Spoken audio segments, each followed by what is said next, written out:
You have no idea how difficult it is to try to drive a pickup, unroll poly wire, and stay on a straight gradient all at the same time. I need like 6 hands, but it's working. So far, so good. We're unloading this at about 7 miles an hour. Say we're probably close to halfway through. Man, I need some bigger biceps if I'm gonna do this. 1, 2, 3. Get jacked, build, fizz. Yeah. We're not gonna make it. Oh, I didn't have a mile in there. My arm is burning so bad right now. Oh, there's the end. Whew. Okay, so, oh man. My arm is burning so stinking bad right now. It's all the bicep. So if you guys are looking for a good arm workout, that is it. Instead of complaining about being a big old wuss bag here, I've got an extension cord roller. This should hold about 1/4 of a mile. Yeah, we'll just keep on building fence. This is what we do. I'm going to use one of the most scientific knots known to man, the good old-fashioned box knot. I've yet to let one of these things let me down. D stands for drive.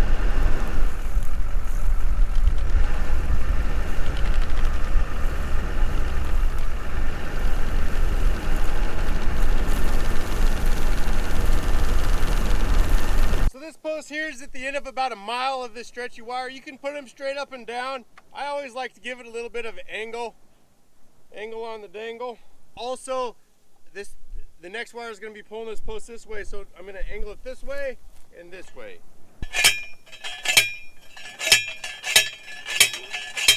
Man, that ground is hard over here. I'm a little bit nervous I'm not going to be able to get my post in the ground. So here's just a corner insulator. Nothing much to it. You put your wire on. Just wire it like this. Take it. Hiya cha.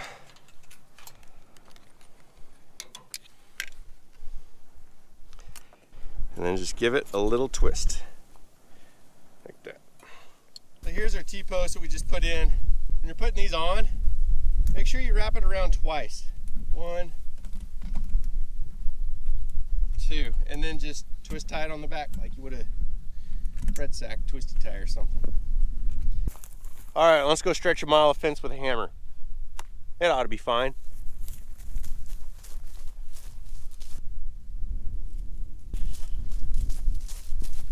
Yeah, it's gonna be tight.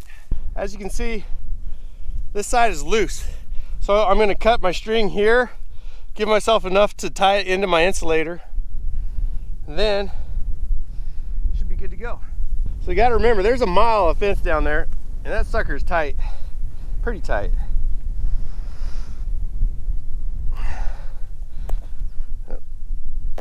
Cut my wire off there, run that down through there, and I'll box tie this off here. I believe in 2, but I really trust 3 box knots. One more good. There we go. Now, I take my hammer that's holding that thing, and I just undo and do it. Yep. There we go. That's probably tight enough. I could have probably gone tighter, but it is what it is.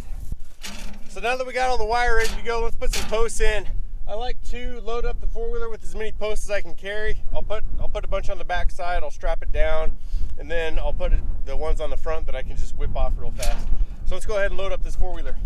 Make sure you always keep them pointing the same direction. Like the wire side's this side, ground side is on this side. Keeps things a little simpler.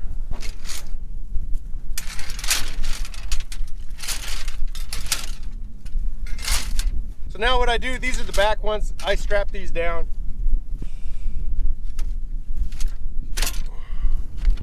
There, okay. Whew. I'll show you guys another really handy trick with these 4-wheelers. When you're carrying things around and you need to elevate your space up, handy deal. Let's get you a couple vice grips and clamp them on there. There you go. Now that has raised my whole 4-wheeler up a little bit. These things can kind of bounce against them and they won't go anywhere. And you can do it in the backside too, but usually I'm pushing on the front, so that'll work pretty good. Here's the other trick I do. I get a weight. Well, I'm parked on my weight right now. Whoops. Oh, here it is. So I get a weight, something that's heavy, and I tie it to the string. And I tie it to the string here like this, see? And I just drag, and then I'll tie the other end to the four-wheeler. I space out my posts, and then I'll tie this end to the back of the four-wheeler here. And as you can see, that's about that exact distance between posts. And then I don't have to step it off. I can just kind of look back and keep an eye on that. It'll tell me about right where I need to be. Works pretty good. Yeah, I don't know if you can see that deal behind us or not. Let's see.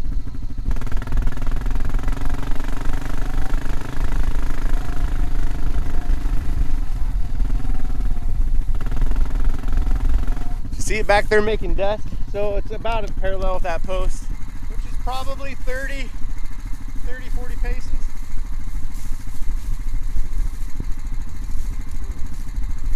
Oh, it's hard ground. Okay. Well, not too much to do besides keep on hammering down, so let's see how fast we can do this. We're down to the last 2 posts. That was a mile stretch, and I had a few left over, so that's good. Oh man, I didn't think this moment was ever going to come. So it's hard dirt here.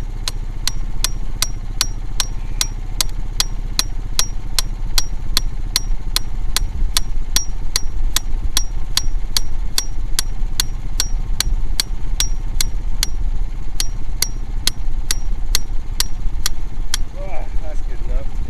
And there's the end. That was a long little stretch. Yeah, I'm looking. I don't know, I've got about, let me see here. I always use a finger trick over the sun to try to figure out how much sunlight is left for the day. There's 4 fingers, so there's 4. I've got about probably every bit of 60 to 70 minutes. So a good hour left of light. I think I could get the fence put out, the next fence, so I'm only halfway around this whole thing right now. And the question I'm asking myself is, do I have enough posts to finish the job? Pretty sure I do.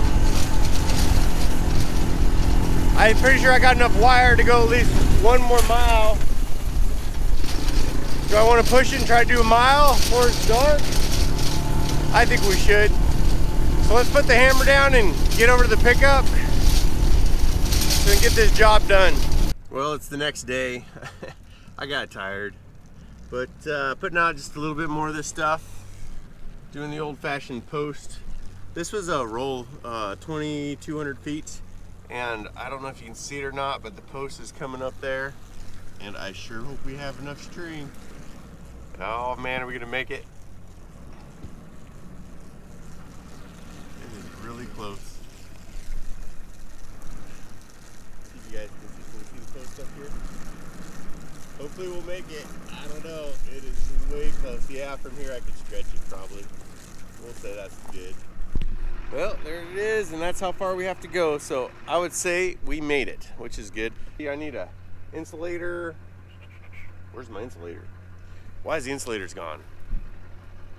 So today's the second day of rifle deer season, and I think I'm building a fence along the road here, and I think in the last hour of building this fence, I've had 15 different people stop and ask me, hey, do you know where the deer are? Who's your name? What are you doing? Who do you know? How much land do you own? All these things. I don't know if you can see them, but there's on the road right up here, there's a couple more yahoos. 2 guys driving side by side down the road. And those are the yahoos that just asked me if I knew where deer were or all this stuff about hunting out here. And there they go, driving across somebody's field again. Oh my God. But the point of what I'm saying is, I think I've been stopped by 15 different hunters, all wanting to know where the deer are and how can they hunt and where they can hunt. But I haven't been offered by one person to help build my fence. I've got access to over probably 100 square miles of ground around here. And when they ask, on ground that I've grown up my entire life, and when they ask me, do I know where the deer are? It's always nope. But if there's one guy that helped me build fence, I would take him and put him on one of the biggest Boone and Crockett bucks he's ever seen. But yeah, so just a word to the wise, to all you hunters out there. If you want to get on good ground, you got to do prep. Not finding the deer, you got to go help the landowners build their fence. Help them do crappy work like this on a day. Yeah, it'll put you guys so far ahead of all your competition hunters out there. Just FYI if you wonder. But yep, I got to get back to work. I've got another mile to go up here. Well, the Gallagher ran out. So not quite a mile in that thing. I'd say it holds a little over 3/4 of a mile. But yeah, this here is another, it's just an extension cord roller upper. I really like this one. This one holds more than most do, and it rolls pretty quick too, because it starts with the wide. See how the circle is, that piece I'm holding on to where my hand is here? That's a big circle, so it starts rolling up pretty quick. But yeah, I really like this one. Yep. Well, we're just gonna keep on keeping on. Almost done. Well, we made it back. We got our fence fixed, and all we have left to do up there now is hook some shockers up, haul some, or get some water tanks up there, and then get the cows up there. So there's still quite a bit to do, but the big job is done, and that is awesome. Now it's time to go into town, maybe do a little trick-or-treating, take the kids out, get them loaded up on sugar. Today is Sunday, so tomorrow will be Monday. I am sorry for all you teachers out there that have Halloween on Sundays and a classroom full of kids on Mondays. But yeah, thanks for watching, everybody. See ya.